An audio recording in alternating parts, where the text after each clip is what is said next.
अस्सलाम वालेकुम प्यारे नाज़रीन, उम्मीद करता हूँ कि आप सब खैरियत से होंगे। प्यारे नाज़रीन, हमेशा की तरह एक और नई वीडियो के साथ आपकी खिदमत में हाजिर हूँ। दोस्तों, आपके साथ बहुत बड़ी और अहम खबर शेयर करेंगे। जैसा कि आप जानते हैं, पाकिस्तान के लेजेंड अदाकार उमर शरीफ इंतकाल कर चुके हैं जर्मनी के एक हॉस्पिटल में। नाज़रीन, उनकी अहलिया ने मौलाना तारक जमील से रब्ता किया कि मेरे जो हस्बैंड हैं उनका नमाज जनाजा आप अदा करवाएंगे कराची में।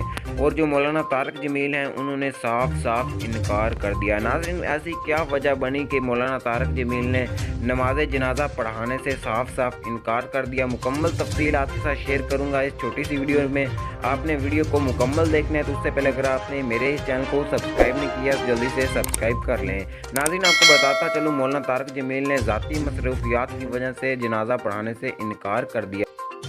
अब नाज़रीन, उमर शरीफ का नमाज जनाजा मीर तकी इस्माइल कराची में अदा करवाएंगे।